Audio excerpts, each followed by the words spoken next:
student, myself Nazmin Akhtar. Welcome to my study channel Naz Studies. Today the topic is on ascent of sap. What is ascent of sap? It is the upward movement of water. And how the water is moved? It is moved through the xylem vessels against the gravitational force.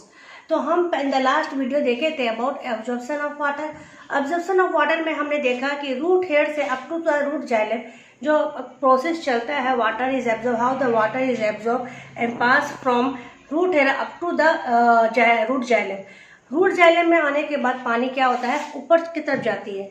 तो that is that upward movement of water that we describe in the ascent of sap. So ascent of sap को हम translocation of water भी बोल सकते हैं या upward movement of water भी बोल सकते हैं. तो उसे हम कैसे डिफाइन करेंगे? We can define like this: upward movement of water and minerals from the root xylem to the stem leaves and different part against the gravitational against the gravity or gravitational force through the xylem vessels and trachea. That is the component of xylem. So water जो upward movement हो रहा है root xylem से ऊपर की ओर, that is called as ascent of sap और translocation of water.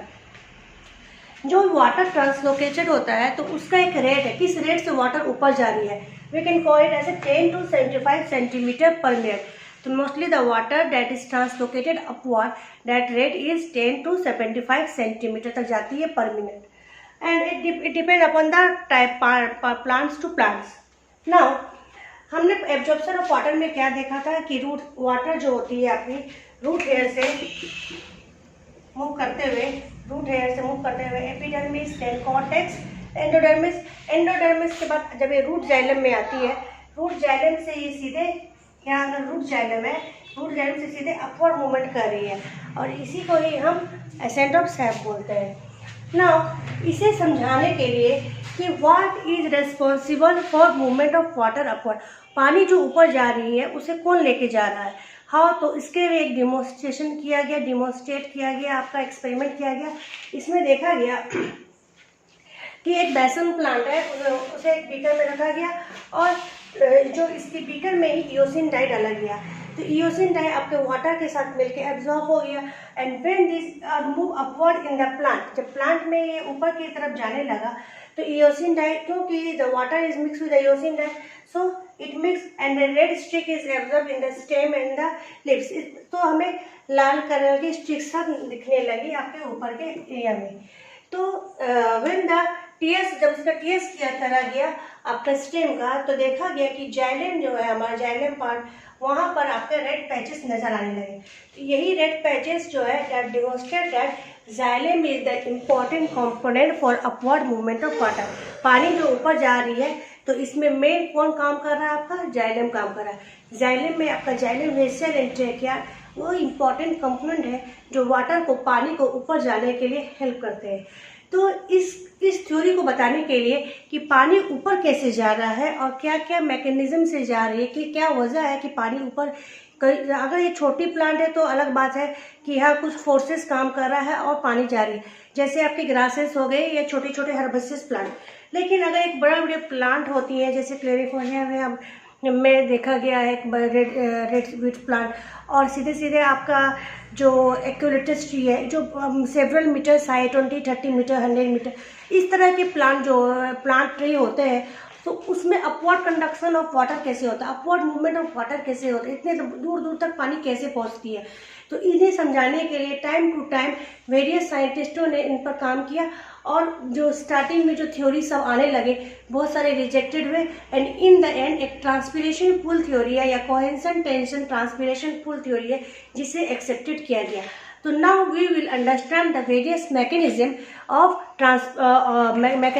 ascent of sap. Now look on the various mechanism on the ascent of sap. Now students, we will discuss about the theories regarding the mechanism of ascent of sap. So what are the theories that come on the different mechanism of the ascent of sap? First is your root pressure theory. Root pressure theory. Then vital force theory. Under the vital force theory, we will see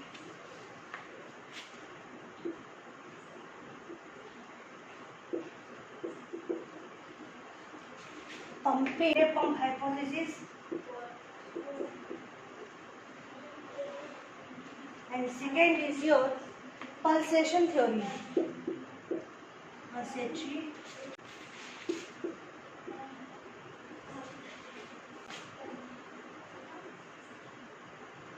moment theory. Then physical theory is done. Under the physical theory, we will discuss about what is ignition theory,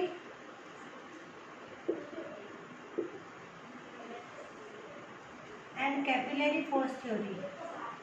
Capillary force theory.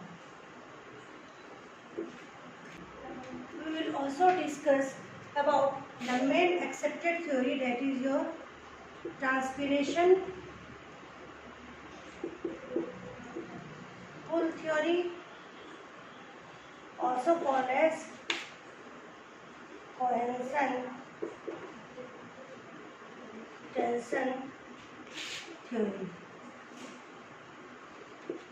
So first we go on. Now come root pressure theory. It was first given by Priestley.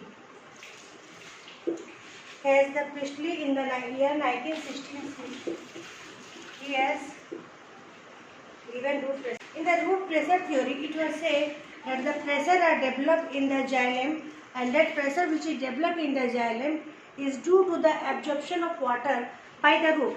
Water जो absorb root के through से हो रहा है, ये तभी हो रहा है क्योंकि there is a pressure in the xylem cell. अगर प्रेशर है जाइलम सेल में तो ये क्या कर रहा है आपका, it tends the for the absorption of water by the root, and that is called as root pressure theory. So root pressure क्या रहा है कि the pressure that is developed, the pressure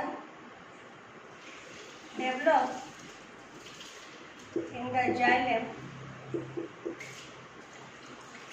is due to absorption of water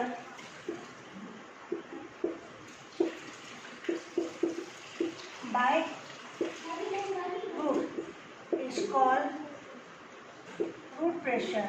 और ये root pressure हमारा positive है. It is positive hydrostatic pressure.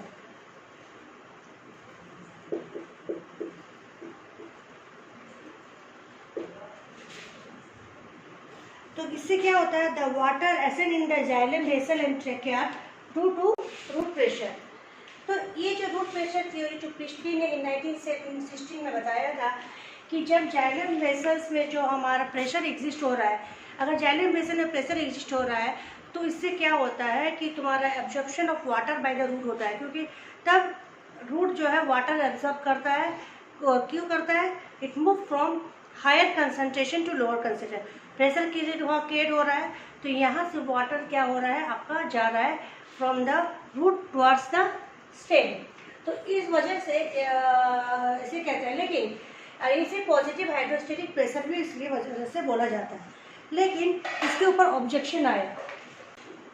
Objection में यही बताया गया कि ये जो रूट प्रेशर है it can be for the small plant और हर्ब्स प्लांट और herbaceous plant, but not for the tall plant. So ये एक ऑब्जेक्शन आया कि रूट प्रेशर आपका it is only for the, it can ascend water, सकते हैं uptake water, ascend water to the small height,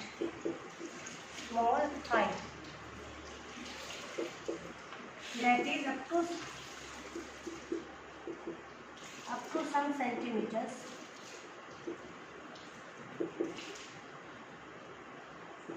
Mainly in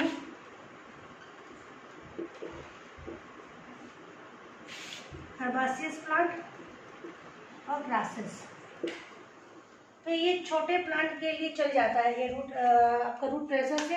plant में होता है, अपवर्ड मूवमेंट ऑफ वाटर होता है, लेकिन ये इतना नहीं होता है जितना कि ये एक लंबे लंबे बहुत सारे ट्री हैं, बड़े बड़े कुछ अप टू द मीटर्स और up to the few meter, several meter, 20-30 meter, इस तरह के केसेस में ये पानी इतने ऊपर नहीं जा सकेगा। तो ये इसी वजह से इस प्रेशर, रूट प्रेशर थ्योरी का ऑब्जेक्शन होने लगा। और भी देखा गया कि ये अगर प्लांट का root, if the root is remove, अगर रूट को रिमूव कर दिया गया प्लांट का, still it was found that कि there is upward movement of water is taking place. अगर अपवर्ड मूवमेंट ऑफ वाटर जा रहा है तो इससे ये पता चलता है कि root is not responsible for the ascent of sap या अपवर्ड मूवमेंट ऑफ वाटर। तो ये और एक वजह है जिसकी वजह से हम कह सकते हैं कि आपका अपवर्ड मूवमेंट ऑफ वाटर होने के लिए root pressure is not responsible. So it is also one तो for upward movement of water,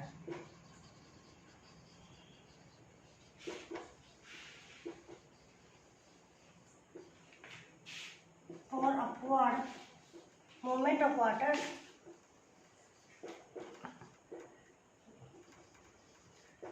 root pressure is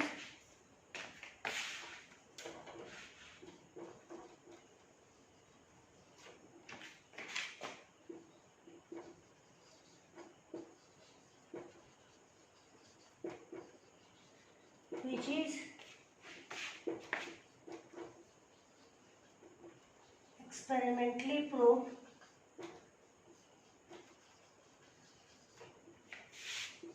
by removing the roots,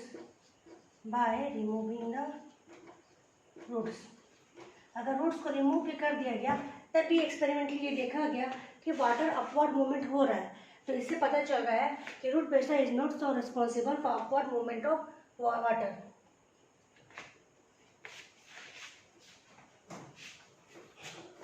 And still water move upward.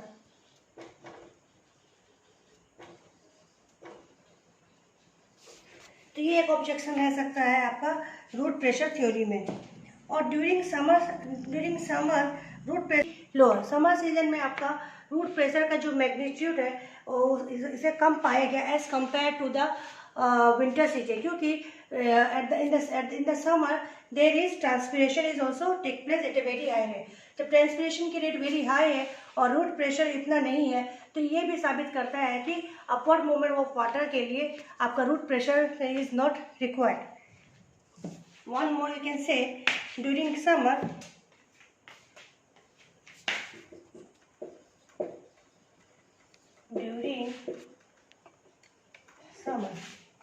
Transpiration is high. Transpiration तो गर्मी के दिन में बहुत plant में high रहती है, transpiration is high, but root pressure का जो मैग्नीट्यूड है, root pressure magnitude is low. So we can say root pressure is